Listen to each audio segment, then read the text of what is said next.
Hello दोस्तों, आज की इस वीडियो में अपन जानेंगे पोटेशियम के बारे में। तो पोटेशियम क्या है? पोटेशियम एक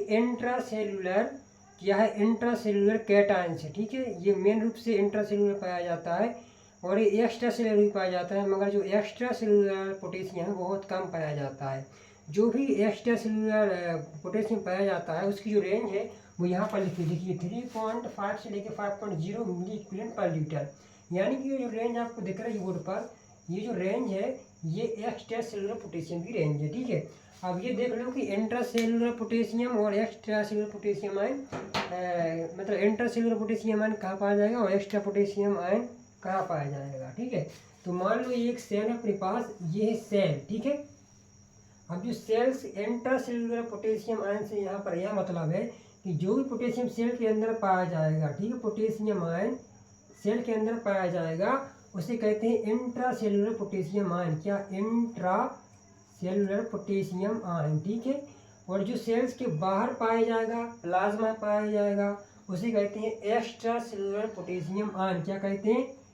एक्स्ट्रा सेलुलर पोटेशियम आयन। ठीक है, एक्स्ट्रा सेलुलर पोटेशियम आयन।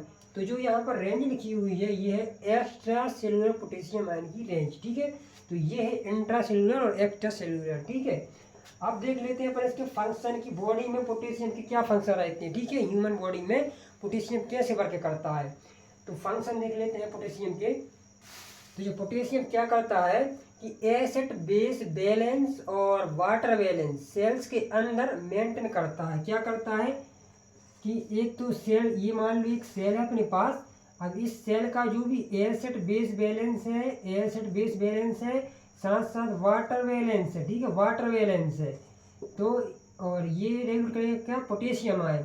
और जो सेल्स के अंदर का ऑस्मोटिक प्रेशर है, सेल्स के अंदर का ऑस्मोटिक प्रेशर, वो भी पोटेशियम आयन मेंटेन करता है। क्या? Osmotic pressure. ठीक है, ऑस्मोटिक प्रेशर।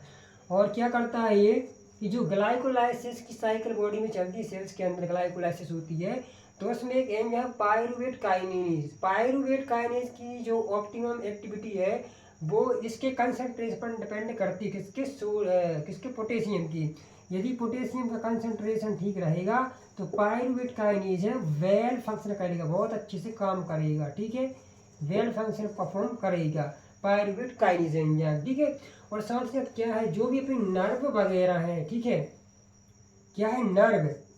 नर्व वगैरह है, जो भी नर्व है जो कि इम्पल्स को ट्रांसफर करती हैं, तो जो पोटेशियम आयन है इसमें भी इन्फॉर्मेशन को ट्रांसफर करने में भी हेल्प करता है पोटेशियम आयन। ठीक है, और जब भी कोई भी राइबोसोम है, राइबोसोम से जब प्रोटीन का सिंथेसिस होती है तो उस दौरान भी पोटेशियम आयन का मतलब हेल्प करता है। ठीक है, प्रोटीन फॉर्मेशन में।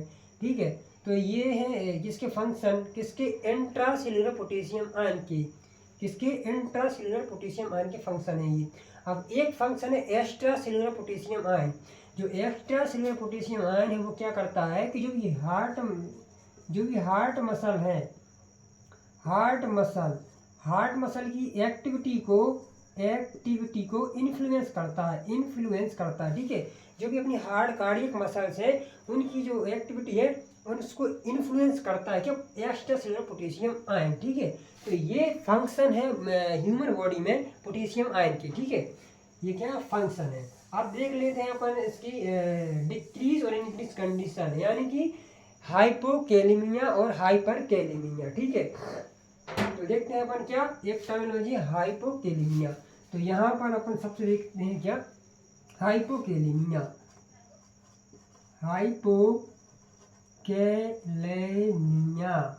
हाइपोकैलेमिया मतलब डिक्रीज्ड पोटेशियम आयन। ठीक है, डिक्रीज पोटेशियम आयन, हाइपोकैलेमिया। और एक दूसरी कंडीशन यहाँ पर देखते हैं अपन, इसमें क्या रहता है? हाइपरकैलेमिया। हाइपर है ना,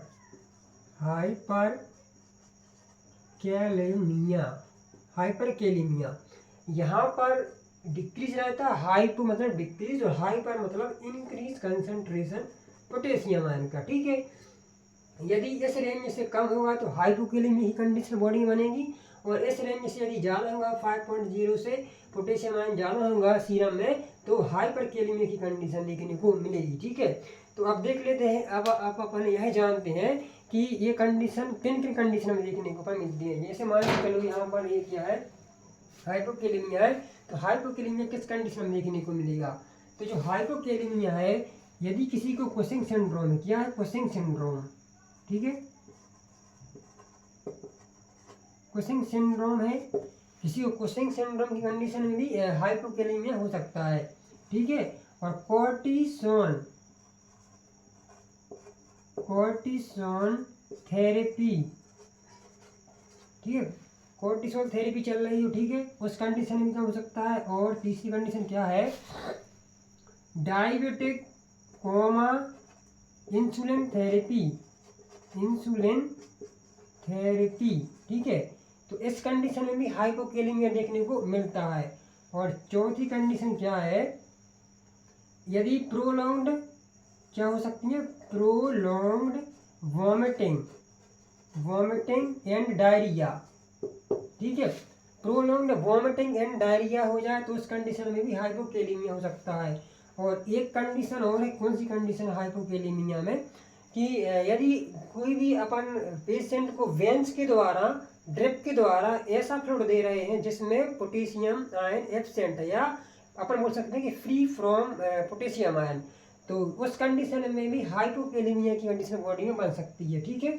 free from potassium ion fluid दे रहे हैं, फ्री फ्रॉम पोटेशियम आयन, तो उस कंडीशन में भी हाइपोकेलेमिया हो सकता है, ठीक है। तो आप यहाँ पर क्या देखा कि हाइपोकेलेमिया किन किन कंडीशन होता है। अब देखते हैं अपन हाइपरकेलेमिया मतलब कि किन किन कंडीशन में पोटेशियम आयन इंक्रीज होता है, ठीक है, किन किन कंडीशन में। तो सबसे पहला है रीनल फेल्यूर, ठीक है। यदि रीनल फेल्यूर है, रीनल डिजीज है, तो उस कंडीशन में पोटेशियम आयन इंक्रीज दिखेगा सीरम में, ठीक है। और एक दूसरी कंडीशन है क्या, एडिशन डिजीज की कंडीशन में भी इंक्रीज मिलेगा, क्या, पोटेशियम आयन, ठीक है, इंक्रीज। और तीसरी कंडीशन और है, क्या है, यदि अपन पेशेंट को ऐसा फ्लूइड दे रहे हैं जिसमें ज़्यादा हाई कंसंट्रेशन में या ज़्यादा अपन ड्रिप लगा दें जिससे पोटेशियम आयन ज़्यादा हो, तो उस कंडीशन में भी हो सकता है, ठीक है। इंट्रावीनस दे दें अपन, ठीक है, पोटेशियम आयन बाहर से दे दें, तो इस कंडीशन में भी इंक्रीज हो सकता है पोटेशियम आयन, ठीक है। तो ये तो है हाइपोकेलेमिया और हाइपरकेलेमिया की कंडीशंस। अब देखते हैं कि हाइपोकेलेमिया बॉडी में है तो क्या क्या सिम्टम बॉडी में अपन को देखने को मिलते हैं। सिम्टम देखते हैं, क्या सिम्टम, ठीक है। तो सिम्टम क्या देखते हैं, क्या दिखता है, यदि हाइपोकेलेमिया है तो हाइपोकेलेमिया में अपन को दिखता है मसल वीकनेस, क्या,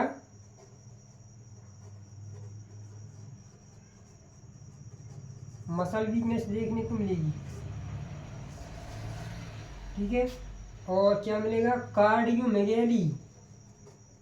कार्डियोमेगैली और कार्डियक अरेस्ट, क्या, कार्डियक अरेस्ट, मस्कुलर वीकनेस देखने को मिलेगी, ठीक है।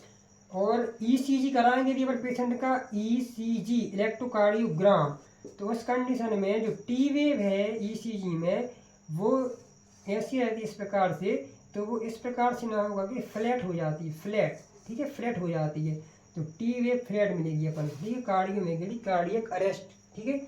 अब हाइपरकेलेमिया के सिम्टम क्या देखने को, हाँ एक सिम्टम और यहाँ पर, क्या, टैकीकार्डिया, क्या, टैकीकार्डिया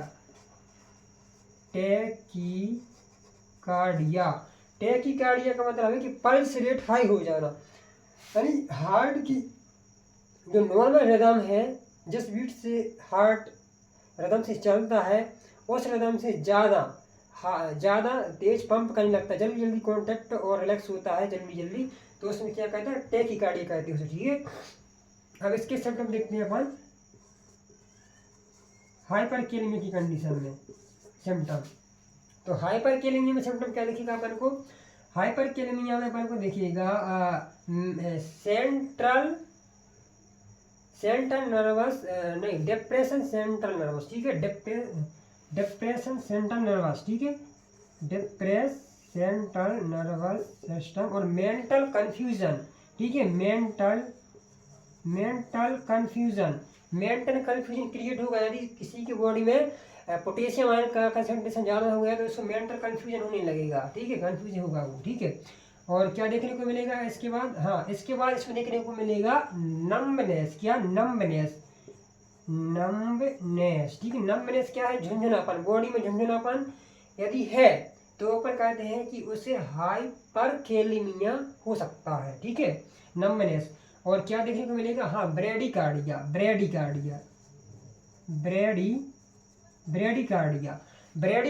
में क्या होता है, स्लो, जो भी नॉर्मल बीट से हार्ट पंप करता है उसे स्लो, उससे कम स्लो बीट में हार्ट क्या है चलता है, ठीक है, उसे कहते हैं ब्रेडिकार्डिया।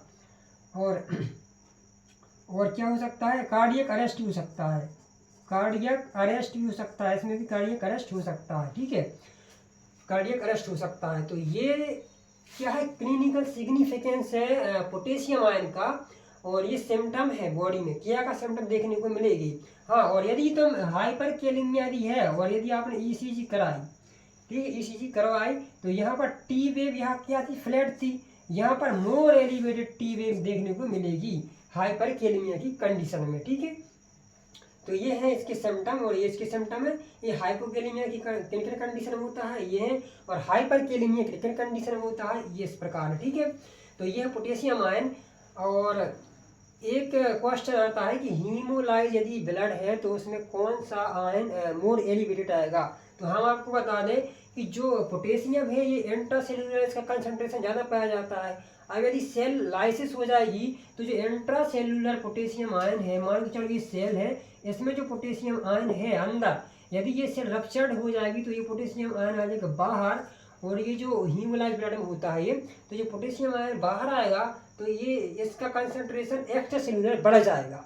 जब एक्स्ट्रा सेल्यूलर इसका आयन बढ़ जाएगा तो यहाँ पर ये क्या होगा, ज़्यादा नॉर्मल रेंज से ज़्यादा अपन को देखने को मिलेगा सीरम में, जो कि फॉल्सली इंक्रीज है, ठीक है। ये क्लिनिकली इंक्रीज नहीं है, फॉल्सली रिलीज है, ठीक है, किसके कारण, हीमोलाइसिस के कारण, ठीक है।